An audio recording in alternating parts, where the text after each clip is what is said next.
¿Qué tal? Buenas tardes. Triple jornada electoral ayer domingo de gran trascendencia, aunque geográficamente muy separadas unas de otras. El escenario más cercano en Andalucía, donde el Partido Popular de Juanma Moreno ha roto incluso las expectativas más altas y ha logrado la mayoría absoluta con diferencia.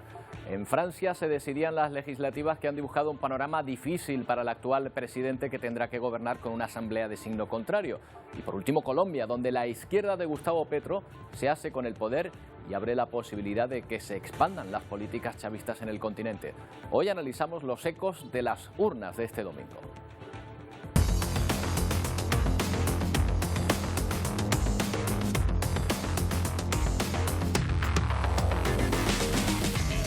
Incontestable la victoria de Juanma Moreno, que podría gobernar en solitario. Podrá gobernar en solitario, o sea, sin el apoyo de Vox, y que además ha logrado atraer el voto moderado de otros partidos, mayoritariamente de Ciudadanos, pero según la mayoría de análisis, también del sector más centrista del PSOE. Hablaremos de los aciertos de su estrategia electoral. Otro triunfo histórico es del exguerrillero Gustavo Petro en Colombia. Será la primera vez que gobierne la izquierda en aquel país. Y trataremos de explicar por qué le va a resultar tan complicado gobernar al presidente francés Emmanuel Macron, que tras las legislativas podría tener que cohabitar con un primer ministro contrario a sus políticas. Bueno, uno de los asuntos que vamos a tratar: hoy se celebra el Día Internacional del Refugiado, que tiene en Ucrania un nuevo escenario inquietante, con millones de desplazados por la guerra. Los hemos visto huir de su propio país prácticamente en directo, pero no son los únicos. En el Congo, 5 millones de personas huyen también de la guerra y el hambre y se reubican en enormes campos de refugiados como el que van a ver ahora, de Kakuma, en Kenia. Para que se hagan una idea, solo allí, solo en este campo de refugiados, se hacina tanta gente como habitantes tiene Santa Cruz de Tenerife. Y hablaremos de una reunión que define un debate global. ¿Pueden competir las mujeres trans en igualdad de condiciones con el resto de mujeres? La Federación Internacional de Natación ha decidido prohibir que compitan en las pruebas femeninas en los próximos Juegos Olímpicos. La federación considera que estas mujeres obtenían una clara ventaja sobre sus competidoras, pero hay voces que creen que esta decisión es un obstáculo a los derechos de las personas transgénero. Veremos también esa decisión. Pero lo que está claro es que el precio de los combustibles sigue subiendo semana tras semana, y esto está provocando que los transportistas trabajen en muchos casos a pérdida. El sector podría volver a convocar una huelga general si el gobierno no adapta nuevas medidas. La plataforma del transporte asegura que los 20 céntimos de bonificación son insuficientes y se espera además que el litro llegue a superar los 3 euros este verano en la península. La ministra de Transporte ha anunciado que ya trabajan en encontrar una solución para evitar que los camioneros trabajen sin cubrir costes.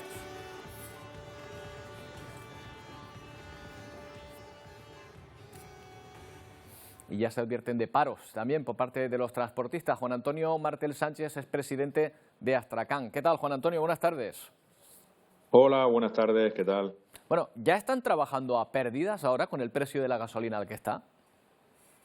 Sí, ahora actualmente con el combustible como está, los costes nos están superando y estamos teniendo muchas dificultades para poder mantenernos. Intentando crear todo tipo de soluciones, pero que es imposible, ¿no? Imposible, esto no hay quien lo pare. Juan Antonio, hubo unos paros en el mes de marzo, creo recordar, se tomaron unas medidas por parte del gobierno. ¿Se han quedado obsoletas? ¿Ya no son suficientes? Ya no eran suficientes en ese entonces y ahora siguen siendo menos. La situación está desbordante. El combustible hoy está a 1,61, casi 1,62 en la gasolinera. Incluso es curioso porque aquellas empresas que tenemos una infraestructura y que tenemos la posibilidad de tener depósitos propios y que los distribuidores pues nos suministren combustible, hemos tenido que irnos a la gasolinera porque nos sale más económico que comprarlo al distribuidor. La situación es insostenible, no solo el combustible, sino todo lo que conlleva a su alrededor, desde el coste del neumático al famoso AdBlue, que hay que añadir, ese aditivo que hay que añadirle al combustible para que contamine menos, y todos los complementos que conlleva, una batería para arrancar el camión, un repuesto, en definitiva, es una verdadera ruina.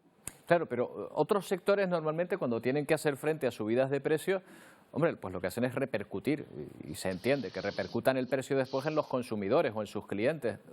¿Ustedes no pueden hacer lo mismo?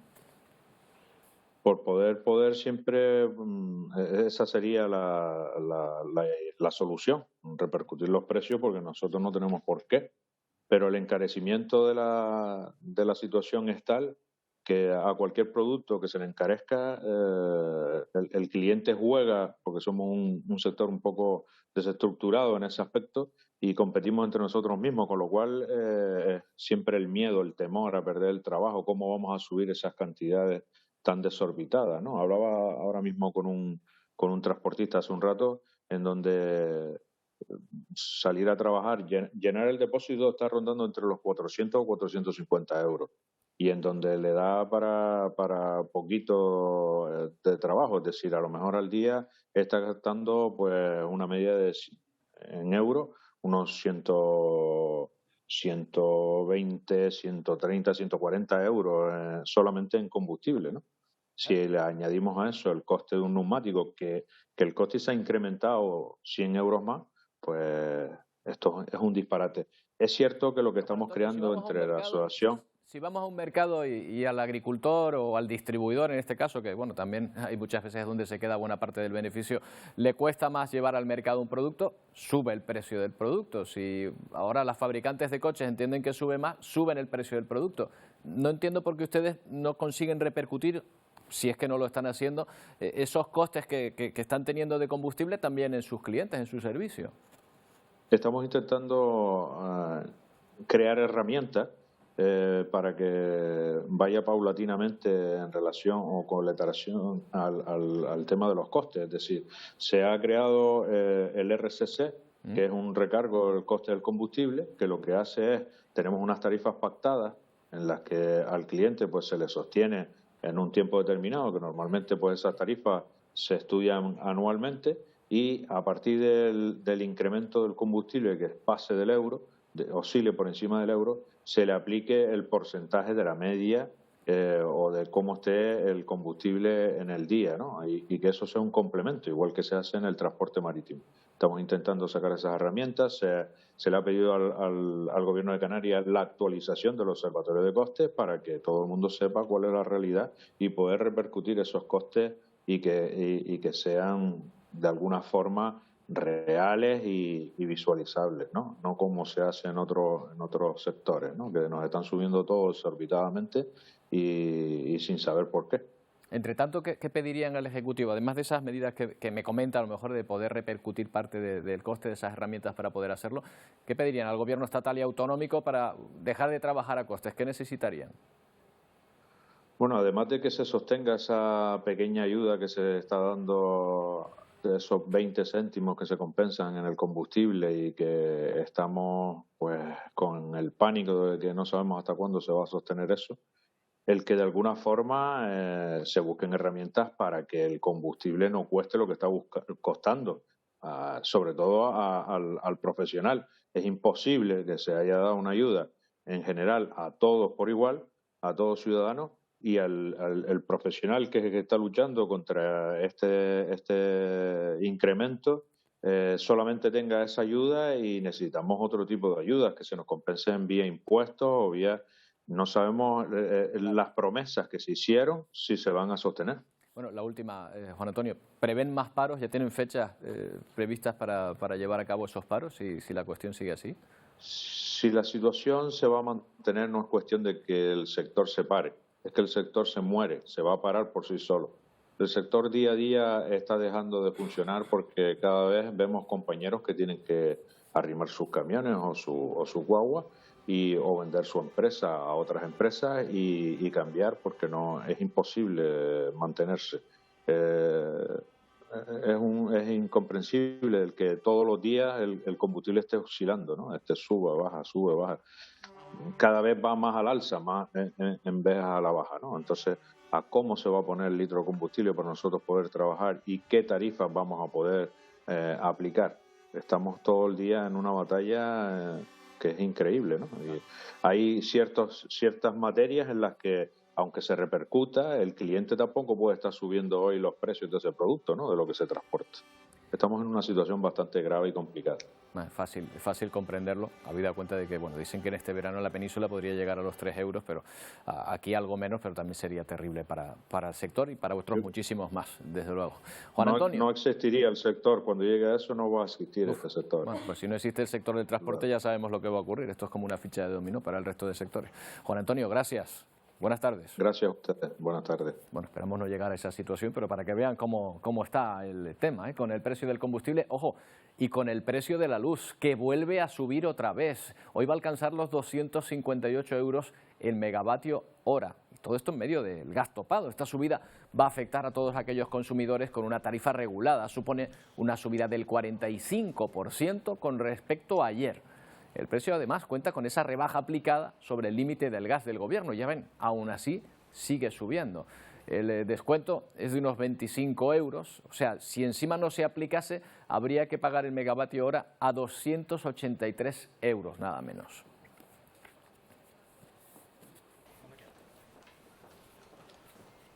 Claro que esto no es un problema solo de nuestro país, el coste de la vida está subiendo de modo global. Esta misma mañana, en Bruselas, miles de personas protestaban precisamente contra el aumento del coste de muchos productos. Según los organizadores de la protesta, 80.000 personas han salido a la calle. Una de las consecuencias de la manifestación es que se han suspendido todos los vuelos que salían de la capital belga, porque la protesta ha sido secundada también por el personal de seguridad del aeropuerto. Caos total en los aeropuertos, por lo tanto. La inflación en este país ha sido durante el mes pasado del 9%. Las malas noticias económicas no cesan porque también son malos tiempos para los que han invertido en criptomonedas. El pasado sábado, Bitcoin registró su valor más bajo desde diciembre de 2020. Cayó por debajo de los $20.000. Además, una importante empresa de préstamos congeló operaciones durante el fin de semana. A esto sumen los despidos de empleados en empresas de criptomonedas y la caída de las acciones estadounidenses por el miedo a la subida de impuestos y a la recesión. En este año la criptomoneda ha perdido en torno al 60% de su valor, pero ojo, porque también es famosa esta moneda por de repente dar fuertes rebotes. Eso es lógicamente lo que esperan sus inversores.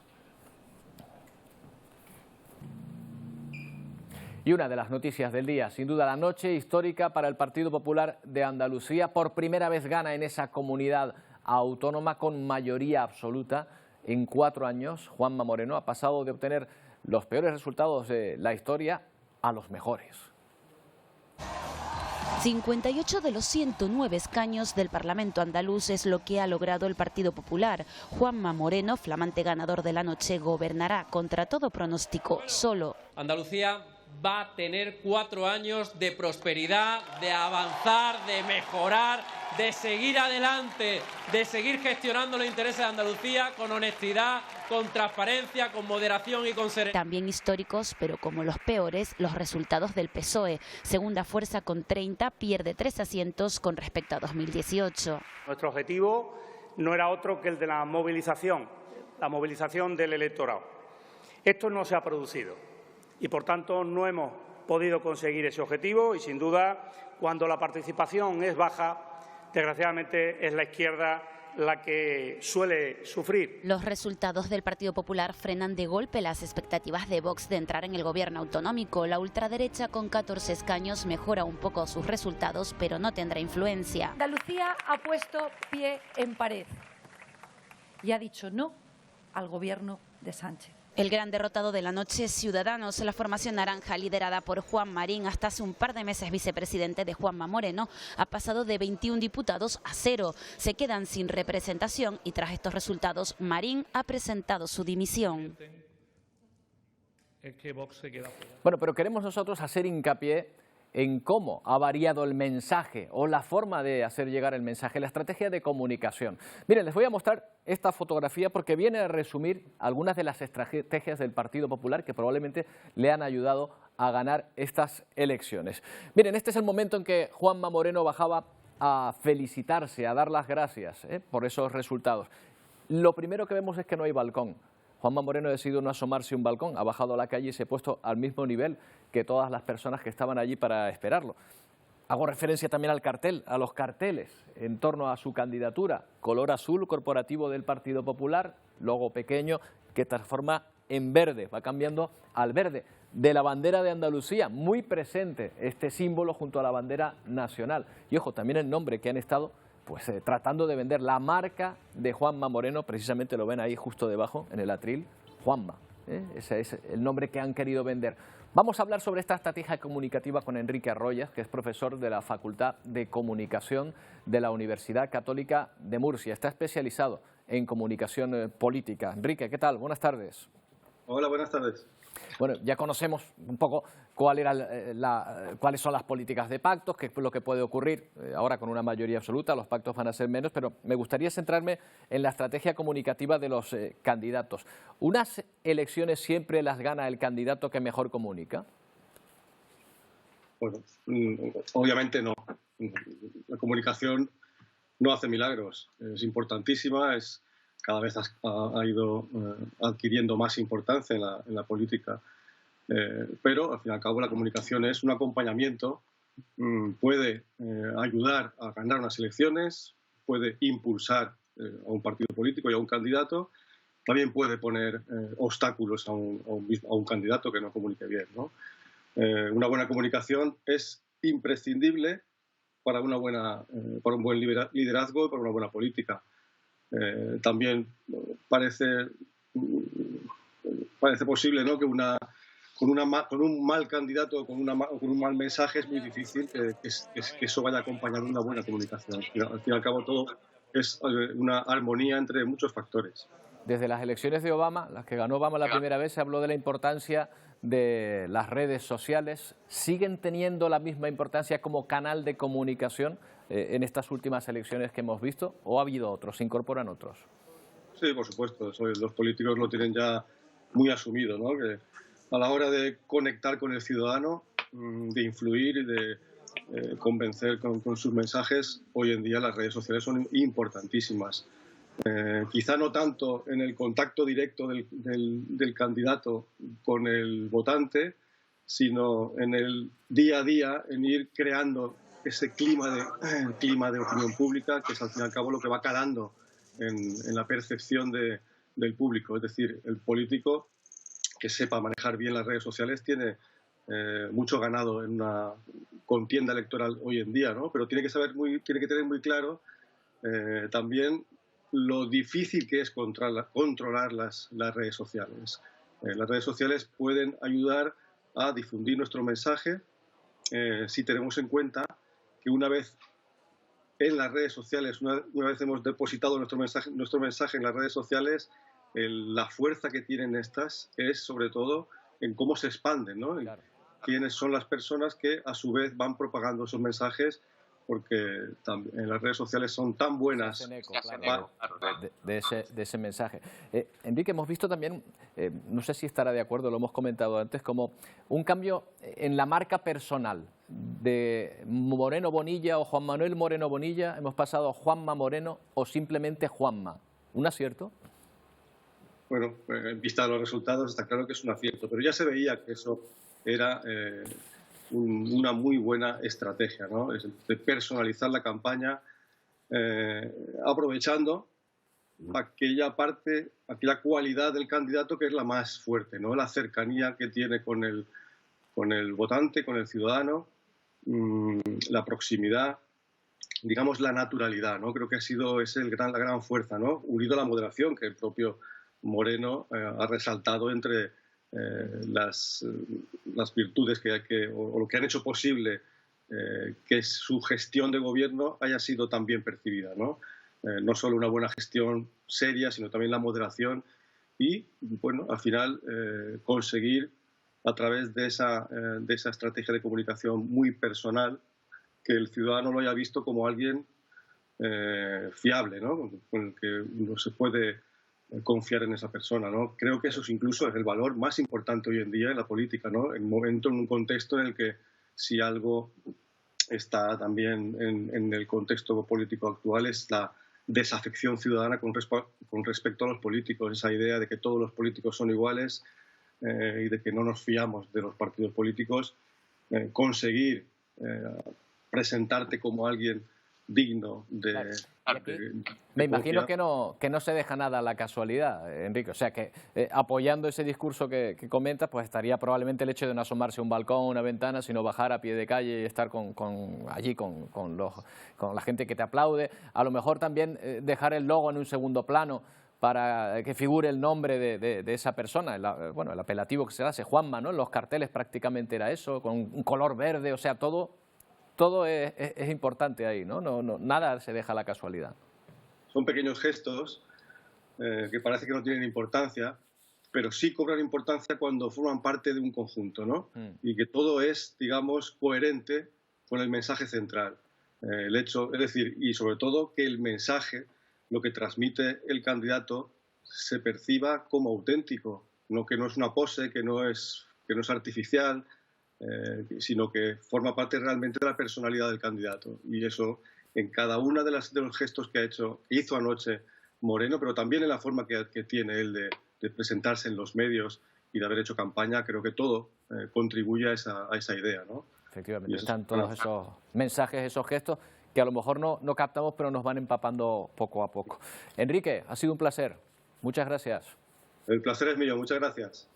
Bueno, enseguida hablamos de más procesos electorales que se han producido en esta última jornada, pero queríamos saber antes qué es lo que está ocurriendo con el precio del combustible. Lo hablamos con el representante de los transportistas, pero queremos ir hasta una gasolinera para ver la situación en la que se encuentran. De boca de uno de los empresarios afectados con el que está Nacho Cabrera. Nacho, cuéntanos.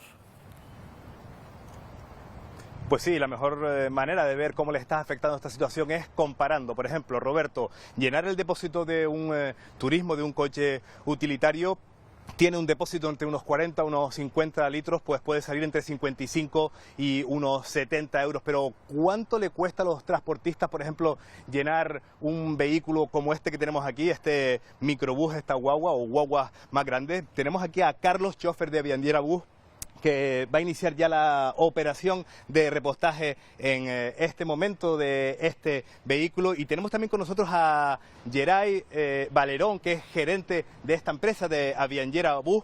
Yo creo que no hace falta esperar a ver cuánto va a marcar el surtidor, porque usted ya sabe perfectamente cuánto cuesta llenar este depósito, ¿no? Hola, buenas tardes. Sí, alrededor de unos 125 euros con los precios que están actualmente en el mercado. ¿Cuántos litros dispone este vehículo? 80 litros. 80 litros, pero claro, estamos hablando de que es un microbús, un vehículo relativamente de pocas plazas, un vehículo, una guagua mucho mayor, pues obviamente los depósitos serán mayores. Sí, claro, estamos hablando de los microbuses más pequeños, 19 plazas, después están en la guagua de 60 plazas, alrededor de 300 litros o más. Vale. Y con 300 litros, ¿cuánto le cuesta a la empresa llenar esos depósitos? Hombre, alrededor antes unos 200 y poco euros y ahora estamos hablando de casi 500 euros. Vale, o sea que la diferencia de hace un año a ahora es completamente abismal. Casi el doble. Casi el doble. Es más, estamos echando en gasolineras porque nos sale con los descuentos que hemos negociado más barato que nuestros propios surtidores, que eso no ha pasado nunca. El año pasado, ¿cuánto gastó esta empresa en combustible para todos sus vehículos? Más o menos, para hacerte una idea, al mes gastábamos unos 40.000 euros y ahora estamos cerca de los 70.000. Estamos hablando de 30.000 euros al mes en combustible con respecto a lo que gastaban anteriormente. ¿Es asumible esos precios, esos costos? Hombre, ahora mismo no, y sobre todo la incertidumbre que tenemos, que no para de subir combustible y no sabemos hasta dónde vamos a llegar.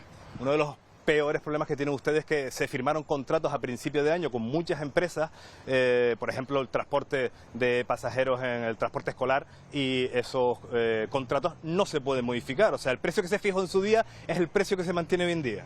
Claro, llevamos años con los mismos contratos de transporte escolar en Canarias y tenemos un problema ahí tremendo, porque estamos haciendo ruta por debajo del coste. No es que no ganemos dinero, es que estamos haciendo algo inasumible porque estamos poniendo dinero para ir a trabajar. ¿Y cuál es la solución? Hombre, la solución que es negociarlo con el gobierno canario y que nos actualice el IPC que nos deben desde hace años y nos actualicen la ruta por el precio de combustible que estamos pagando actualmente. Que se solucione todo, Geray, gracias por atendernos. Ya lo hemos visto, en torno a unos 120 euros es lo que cuesta llenar el tanque de este microbús. Imagínense si la guagua es mucho más grande, ya he hablado ya de cerca de 500 euros, algo que es completamente inasumible para el sector del transporte. Hombre, claro, son 30.000 euros más de gasto que tenían antes, Nacho, y claro, lo que preguntábamos antes, ¿por qué no se repercute? Lo acaba de explicar perfectamente, porque ya hay convenios firmados que no se pueden subir todavía. ¿no? Y claro, tienen que aguantar con ese precio por lo menos hasta que venza. En fin. Sí, sobre todo son esos contratos escolares con los colegios que están firmados ya, y la gasolina va a seguir subiendo, pero ellos no pueden modificar esos contratos, con lo cual, lo acaban de escuchar, están trabajando ya a pérdidas. Perfectamente explicado, gracias Nacho.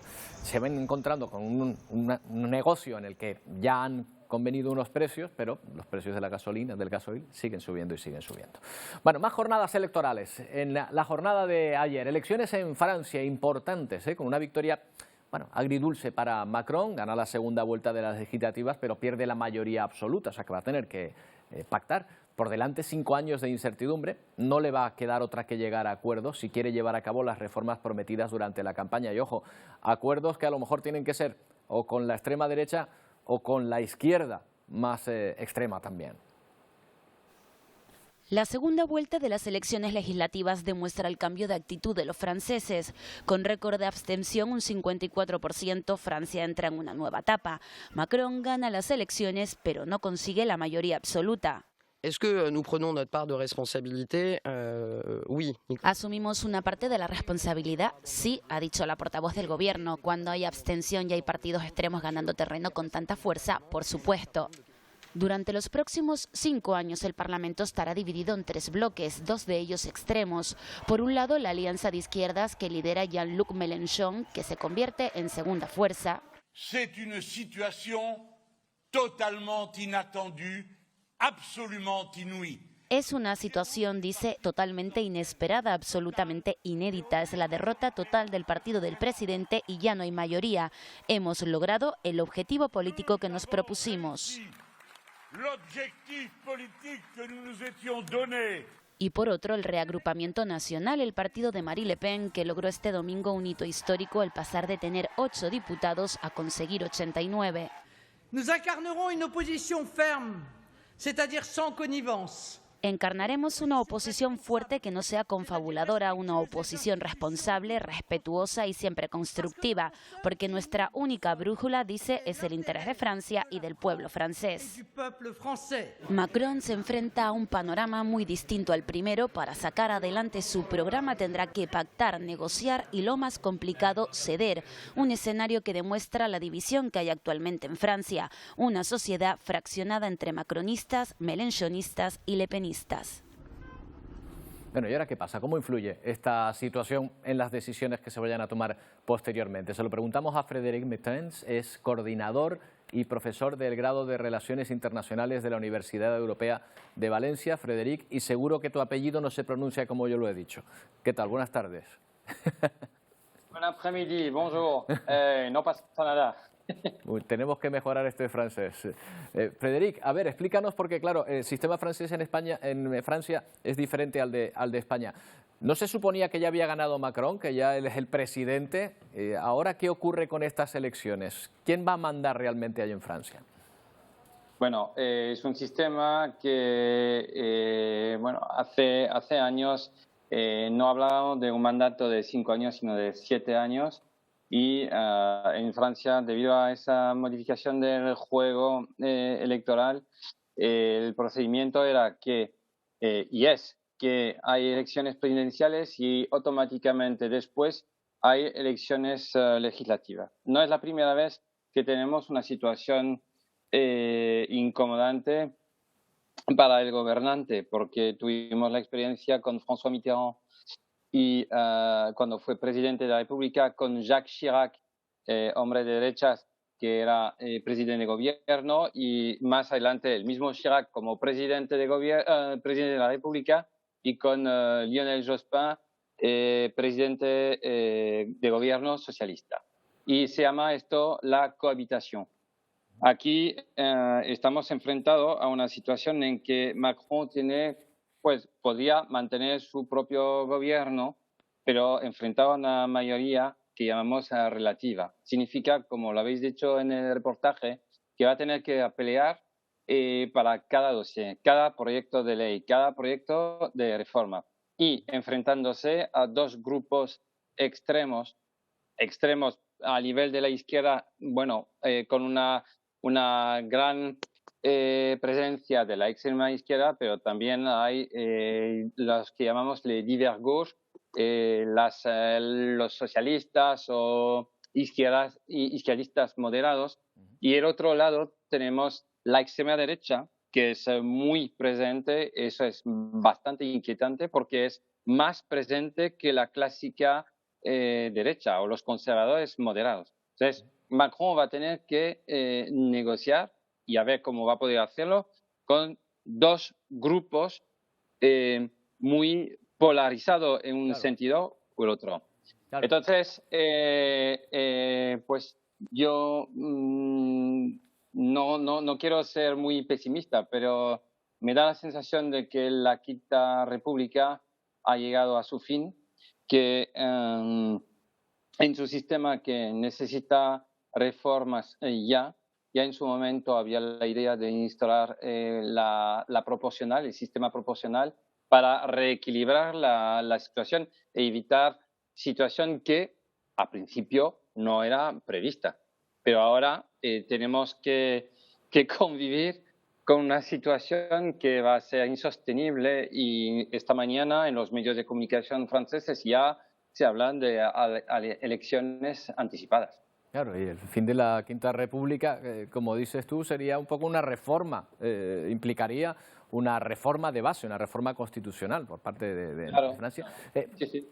¿Hasta tal punto puede llegar el bloqueo? ¿No podría, no sé, hablarse de mayorías para determinados proyectos con uno como ha podido ocurrir en España y para otros con otro partido? ¿Crees que está tan polarizado que sería imposible?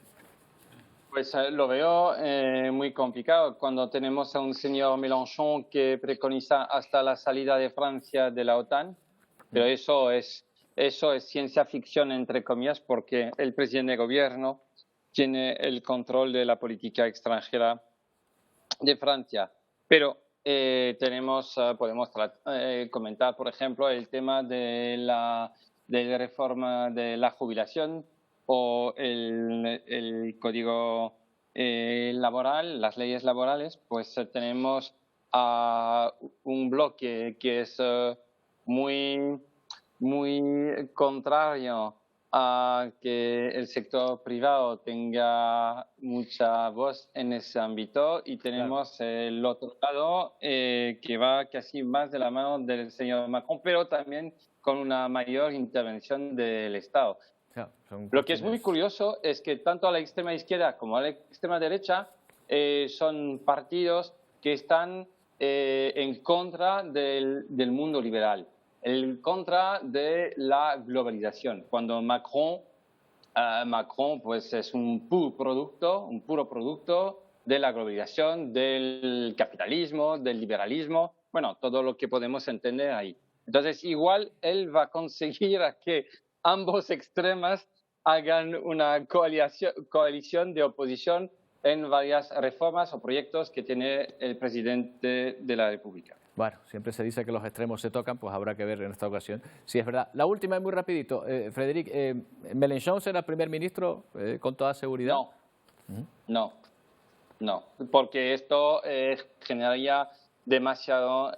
bueno, espero que no, porque si no esto va a complicar más aún el sistema y generaría una parálisis de Francia, tanto a nivel interno como a nivel externo. Sería la dichosa cohabitación o cohabitación en francés que he comentado antes respecto a Mitterrand y Jacques Chirac. Bueno, pues veremos qué es lo que ocurre y probablemente tengamos más oportunidades para hablar. Siempre es un placer. Frédéric, muchas gracias. Merci beaucoup. Au revoir. Merci. Bueno, Colombia también ha elegido a su próximo presidente, y ojo porque es el primer presidente de izquierdas de la historia de este país. El exguerrillero Gustavo Petro sucederá al actual presidente Iván Duque. Petro ha comprometido reformas fiscales y el fin de las explotaciones petrolíferas en su país. Hoy es día de fiesta para el pueblo. Eso ha dicho Gustavo Petro a través de sus redes sociales tras ganar la presidencia de la República de Colombia y superar en votos al ingeniero Rodolfo Hernández, un hombre de 77 años que hizo su campaña a través de redes sociales, llamado como el Trump colombiano. Gustavo Petro había intentado esta tercera vez ser presidente de la República y lo logró. Tras una campaña llena de algunos señalamientos, lo cierto es que hoy llega a la presidencia de la República, reemplazará a Iván Duque Márquez y se posesionará el próximo 7 de agosto. Estamos hablando de un líder de izquierda de 62 años. Hay que señalar que dentro de sus propuestas de gobierno está la de anular o no seguir más con la exploración petrolera en Colombia, de un revolcón total en materia pensional, una reforma tributaria de 50 billones de pesos que según él no saldrán del bolsillo de las personas más pobres, ni tampoco de la clase media, sino de las personas que tienen más recursos. También plantea restablecer relaciones con el gobierno de Venezuela. Ahora vendrán las palabras de los demás contendores y las reformas políticas que pretende implementar en Colombia. Ángela Bergue es experta en política colombiana, fue corresponsal en aquel país durante más de 8 años, además es canaria. Con ella hablamos a continuación. Ángela, ¿qué tal? Buenas tardes de nuevo. Muy bien, un placer hablar contigo otra vez, Roberto. Igualmente, el placer es nuestro. Oye, ¿nunca había habido un gobierno de izquierdas en Colombia entonces? No, nacional no. En las alcaldías, por ejemplo, de Bogotá, sí, porque Petro fue alcalde de Bogotá, Samuel González, pero realmente a nivel nacional nunca había habido un gobierno de izquierdas. Bueno, en todo caso, muy igualados, porque hay que decir que, bueno, tampoco fueron demasiados puntos los que le sacó, en este caso, a Enríquez, ¿no? Para nada, porque fueron una diferencia, creo recordar, de 700.000 votos. Hay que recordar que ya, como esto es una segunda vuelta, en la primera vuelta casi todos los contrincantes que quedaron fuera de este último combate, de este último round, dijeron que iban a apoyar a Hernández. Entonces, Fico Gutiérrez, el Centro Democrático, Sergio Fajardo dijo que iba a votar en blanco. Pero es decir, que Hernández tenía además el respaldo de esa derecha y esa extrema derecha que había votado por otras fórmulas políticas en la primera vuelta. Entonces, Petro contaba con una desventaja de más o menos 3 millones de votos, con lo que tuvo que consolidar no solamente el voto, que él era fiel, sino conquistar otros votos pues que eran dudosos o el voto blanco para tener esos, como decías, unos 700.000 votos de diferencia. Oye, ¿cómo se comportó Petro cuando fue alcalde de Bogotá? ¿Como un izquierdista moderado o como un chavista radical? Pues la verdad es que, además te lo puedo contar por experiencia propia, porque yo vivía en Bogotá en esos años, ninguna de las dos cosas. Es decir, tuvo muchas luces. Es verdad que Petro es muy consciente de que está en uno de los países más desiguales de toda América Latina y esa desigualdad es la que formula los otros problemas, la violencia, la falta de oportunidades, la carencia educativa, ¿no? Ese es el fondo, porque en Colombia hay una masa muy grande de gente pobre, una masa relativamente grande de gente rica y una clase media muy, muy, muy débil. Entonces, tuvo unas luces porque ayudó mucho, por ejemplo, con el tema de la drogadicción, la guerra contra el narcotráfico, las personas vulnerables, pero también tuvo casos de corrupción como el tema de las basuras. O sea que, en general, podremos decir que fue un gobierno respetable, ni maravilloso ni desastroso, desde luego. Oye, uno de los temas, Ángel, que más se ha hablado en esta campaña electoral ha sido las relaciones con Venezuela. ¿Por qué? ¿Qué pasa con Venezuela que tanto se habla del tema? ¿Es un país amigo o es un país ahora mismo rival? ¿Cómo se ve en las calles de Colombia este país? Pues mira, para poner un contexto así muy general, hay que recordar que Colombia y Venezuela comparten 2.200 kilómetros de frontera. O sea, imagínate lo que significa que toda esa parte es fronteriza. Entonces conviven colombianos y venezolanos en La Guajira, en el norte de Santander, que además es una frontera, en Colombia se dice caliente, no solamente porque hace mucho calor, sino porque es una zona muy, muy violenta, donde pues en su momento estuvo el ELN y los paramilitares y hay muchísima corrupción. Además de eso, actualmente hay 2,2 millones de venezolanos en Colombia.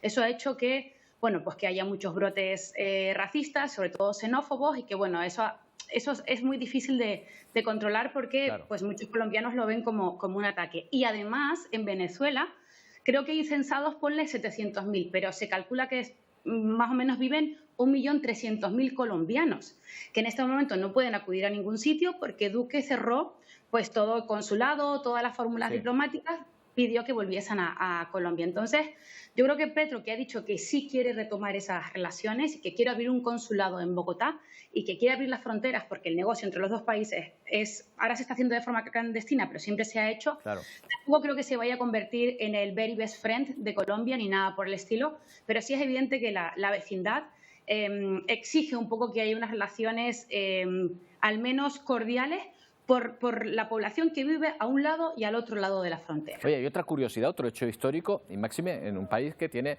un porcentaje de población de raza negra tan grande, y es que va a tener por primera vez a una vicepresidenta de raza negra, se llama Francia Márquez, que además creo que tiene un carisma muy especial y ha tenido un gran protagonismo en esta campaña, ¿no?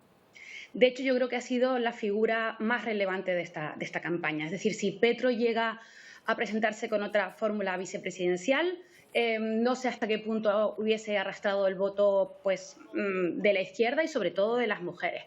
Pues mira, Francia Márquez viene del activismo, puramente del activismo, es una mujer del Valle del Cauca. El Valle del Cauca, recordemos que ahí es la capital es Cali. Es una zona muy complicada. En los 80 hubo narcotráfico, ha habido guerrilla, paramilitares, corrupción. Es decir, una zona que ha tenido muchos problemas de desarrollo, una gente increíble, maravillosa, que ha trabajado para sacar esa región adelante. Y ella un poco lo que dignifica es, como ella les dice, a los nadie. Es decir, en Colombia hay una familiocracia. Si tú tienes un nombre, si tú tienes un apellido, pues tienes mucha más posibilidades de llegar a un buen puesto. Si te llamas Samper, Uribe, Santos, pero ella se llama Márquez y viene de abajo, absolutamente de abajo. Entonces es una mujer con 2 hijos que ha vivido la violencia y que ha sido pues líder de muchas protestas sociales, y teniendo en cuenta que desde el proceso de paz hasta ahora el asesinato de líderes sociales en Colombia ha sido sistemático, pues la valentía y sobre todo el carisma y ponernos a las mujeres en el centro de su discurso ha sido fundamental. Ella misma estuvo amenazada en su momento de muerte, y creemos que de Francia Márquez, por lo que hemos visto en estas elecciones, en esta campaña, se va a hablar mucho a partir de ahora. Ángeles, pues ha sido un placer, como siempre, Ángela, perdón, ha sido un placer, como siempre, hablar contigo. Muchas gracias. Un gusto, gracias. Bueno, un apunte. Referido a la Macaronesia, el gobierno canario se ha desplazado hasta Cabo Verde para estrechar lazos de colaboración con el archipiélago vecino. Ha mantenido reuniones al máximo nivel con las autoridades locales, celebrando las jornadas de presentación de los proyectos aprobados en Cabo Verde en la segunda convocatoria del programa interregional MAC. Durante 3 días se desarrollaron estas jornadas en Praia, en las que se aglutinó también a las regiones europeas de Canarias, Madeira y Azores, dentro del proyecto Hexagon, que dirige la Dirección General de Asuntos Económicos con África. El programa cuenta con 118 millones de los fondos FEDER. Bueno, y a la vez hemos sido protagonistas también, hemos aportado nuestro granito de arena porque Radio Televisión Canaria ha llevado a cabo una formación en la Radio Televisión de Cabo Verde. Hasta allí se desplazaron 3 profesionales del ente público canario dentro del programa Formación de Formadores de la Dirección General de Asuntos Económicos con África. En total, unas 30 personas de la Radio Televisión caboverdiana han participado en este proceso formativo que se engloba en el convenio de colaboración firmado entre ambos entes públicos en el pasado mes de noviembre. En septiembre vendrán a Canarias 5 profesionales caboverdianos para continuar con este proceso formativo. En Madrid, esta mañana, 2 mujeres y un hombre han sido asesinados en una vivienda en el centro de la ciudad, en plena calle Serrano. En torno a las 10 de la mañana, cuando la policía llegó, encontró los 3 cuerpos con heridas de arma de fuego en un domicilio. Solo pudieron confirmar su fallecimiento. Ahora buscan esclarecer si las 3 víctimas pertenecían a la misma familia. Una pausa y volvemos con más cosas que les interesan, no tardamos.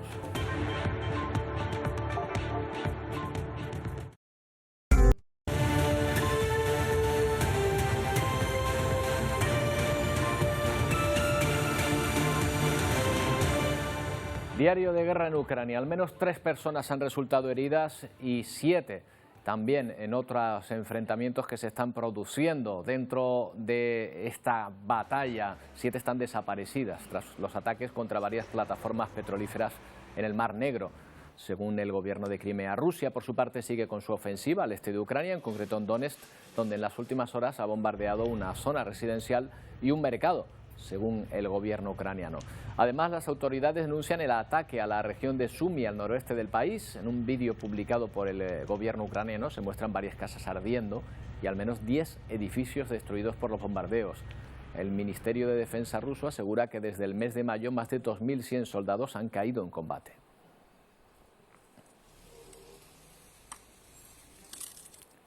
Amplio apoyo dentro de la Unión Europea para convertir Ucrania en país candidato. Josep Borrell, el alto representante de la zona euro para asuntos exteriores, se muestra convencido de que esta semana el país recibirá el apoyo de todos los países miembros. Bruselas pidió al gobierno de Zelensky reformas en materia de independencia judicial, corrupción y crimen organizado que garantice la igualdad entre las minorías. Alemania, Francia e Italia han anunciado ya su apoyo a Ucrania tras su visita la semana pasada a Kiev. Todo apunta a que los 27 aceptarán el ingreso en la Unión de Ucrania el próximo jueves, en la cumbre prevista en los países balcánicos. Una de las principales consecuencias de esa guerra es la falta de cereal, que está teniendo efectos muy negativos en distintas regiones, sobre todo en las más pobres. El alto representante de la Unión Europea, Josep Borrell, confió este lunes en que la ONU concluya pronto un acuerdo para desbloquear las exportaciones de cereal ucraniano. One cannot imagine that millions of tons of wheat remain blocked in Ukraine. Es inconcebible, ha dicho, que millones de toneladas de trigo permanezcan bloqueadas mientras que en el resto del mundo hay gente que pasa hambre. Lo ha dicho hace unas horas. Borrell también ha manifestado que no son las sanciones de la Unión Europea las que están creando esta situación y ha pedido a Rusia que desbloquee los puertos. Mientras el gobierno alemán celebrará el próximo viernes una reunión internacional para encontrar salida al trigo ucraniano. Y hoy es 20 de junio, cada fecha como esta se celebra el Día Mundial del Refugiado. Este año la atención se centra sobre todo en aquellas personas que están sufriendo las consecuencias de una guerra, la que inició Rusia el pasado 24 de febrero. Más de 5 millones de personas han abandonado Ucrania desde que fuera invadida por las tropas de Putin, pero llegaron a sobrepasar los 7 millones de desplazados. La población de Pokrov se agolpa a las puertas de la estación de tren de la ciudad. Huyen ante el aumento de bombardeos en este punto al este de Ucrania. Niños, mujeres, ancianos se montan en un tren que les aleje de esta asediada región de Donetsk. Los bombardeos son permanentes, la vida es extremadamente difícil, por eso decidimos irnos para salvarnos a nosotros mismos, nuestras vidas, las vidas de nuestros hijos y familiares, asegura Liuba. No hay electricidad, ni agua, ni gas, nada. ¿Cómo vamos a vivir? Los bombardeos son continuos. Se ha vuelto muy aterrador y decidimos irnos, cuenta Lilia, mientras amamanta a su bebé de tan solo unos meses. Ellos se suman a los cerca de 5 millones de refugiados que han decidido salir del país y buscar protección en otros estados europeos. De ellos, más de 3.400.000 cuentan ya con protección temporal. Además, hay al menos 7 millones de desplazados internos, personas que han dejado sus hogares para vivir en otros puntos de Ucrania. Rusia es el país que acoge al mayor número de refugiados, más de 1.200.000, seguido de Polonia con poco más de 1 millón, Alemania y República Checa. España ha acogido a casi 120.000 personas. Países como Rumanía, Moldavia y Eslovaquia han registrado muchas entradas de refugiados al ser estados limítrofes con Ucrania, pero han sido en algunos casos solo países de paso hacia otros. Pero no solo Ucrania, la ONU calcula que al finalizar 2020, desde esa fecha, hay más de 80 millones de refugiados ya en todo el mundo. Muchos de ellos lo son de conflictos que no son mediáticos y viven desde hace años en campamentos que se han convertido en auténticas ciudades. Muchos de esos refugiados han terminado aquí, en Kakuma, un campo con tantas personas como habitantes tiene Santa Cruz de Tenerife. Kakuma está en Kenia y acoge a personas provenientes de varios conflictos africanos. Uno de sus habitantes es Vasco Amisi, lleva aquí 12 años y cuenta que decidió dedicarse a la energía verde porque cuando llegó estaban luchando por tener luz. Con ayuda internacional colocó placas solares que ahora dan energía limpia a 200 negocios dentro y fuera del campo, como este. Su dueña nos cuenta que con electricidad fiable se animó a comprar una nevera y vende bebidas frías. Pero ella es una excepción. Solo el 1% de los más de 200.000 refugiados de este campamento tiene acceso a la electricidad. El resto tiene que depender de fuentes alternativas, caras y a menudo inestables. Por eso Amici, que tiene a 10 empleados, planea contratar a más. La mayoría también serán refugiados y replicar de esta manera su proyecto para que más personas se beneficien. Bueno, y otro debate en el que se ha tomado una decisión en la Federación de Natación, por lo menos. Atletas transgéneros, como la nadadora estadounidense Lia Thomas o la levantadora de peso neozelandesa Laurel Hubbard, avivaron el debate de la participación de mujeres trans en altas competiciones a nivel mundial.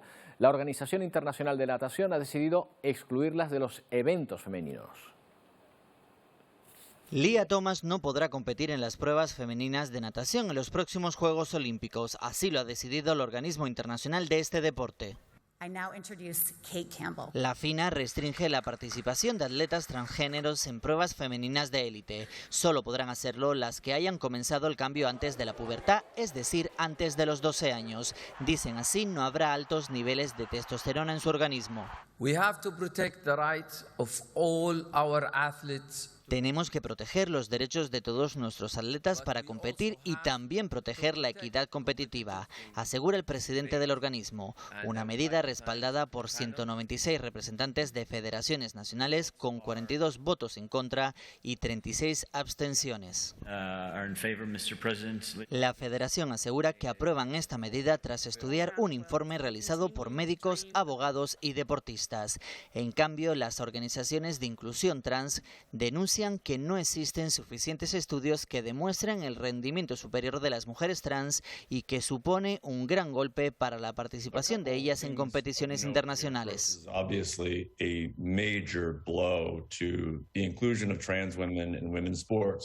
La Federación Internacional de Natación ahora estudia el encaje para ellas, pero por el momento establece que compitan en categorías abiertas en algunos eventos, una normativa que por el momento no afecta a los hombres trans. Ellos podrán participar en pruebas masculinas.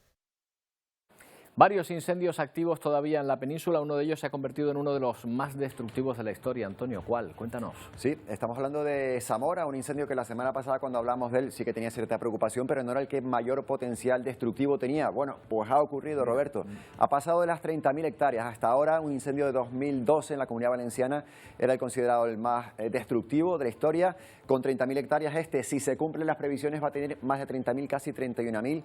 Sigue activo, aunque está estabilizado, así que veremos lo que va ocurriendo. Vamos a ver el mapa de España con los incendios que están activos en este momento, los más preocupantes. Tenemos del que te estaba hablando, Roberto, en Zamora, lo tenemos aquí. 30.799 hectáreas en este momento, estabilizado pero no controlado. Los que están ardiendo ahí en el norte peninsular, cerca de Francia, son los diferentes focos de la Comunidad Foral de Navarra, que tienen incluso a personas desalojadas, todavía no está controlado ni mucho menos, y los que están un poco más al sur, en Zaragoza, y aquella parte de allí que es en Cataluña, donde durante los últimos días, prácticamente la última semana, han luchado hasta con 30 fuegos diferentes. Ahora mismo todavía queda quedando algo, pero por suerte algunos sí que están controlados y estabilizados. Vamos a ver un resumen de lo que ha ocurrido este fin de semana con esos incendios. La lucha contra los incendios no cesó durante todo el fin de semana. El más grave en Zamora ha afectado ya a más de 30.000 hectáreas, pero por fin ha podido ser estabilizado. El clima favorable de las últimas noches ayudó en las labores de extinción de un incendio forestal ubicado en la reserva de la Sierra de la Culebra. Pues si no, se habría quemado todo. Mientras en Navarra hasta 13 localidades permanecen desalojadas por culpa de varios incendios. Todos ellos han experimentado una ligera mejoría en las últimas horas debido al descenso de las temperaturas y también al cambio del viento. Aún así, desde el gobierno navarro han indicado que la situación sigue siendo preocupante. Y por último, buenas noticias desde Cataluña. Buena parte de los incendios declarados durante la última semana ya están estabilizados o controlados.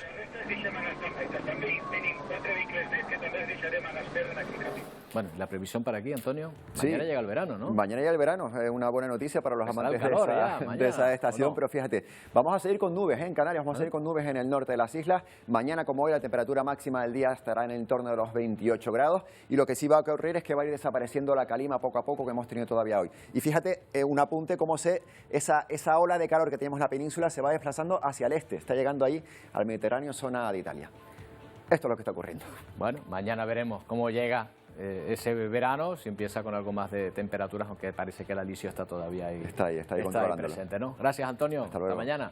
Bueno, antes de irnos, vamos a ir a la última imagen del día, que tiene que ver no con la entrada del verano, que mañana vamos a poder ver, sino con esa imagen, esa cascada que están viendo en imagen. Vamos a viajar hasta Georgia, donde han inaugurado un nuevo puente que pretenden que sea una atracción más para los turistas. Un puente colgante, tiene 240 metros de largo y atraviesa ese cañón de gran belleza, a 200 metros sobre el fondo, no apto para los que tengan vértigo. Llega Telenoticias 1, nosotros volvemos mañana a la 1:30. ¡Feliz día!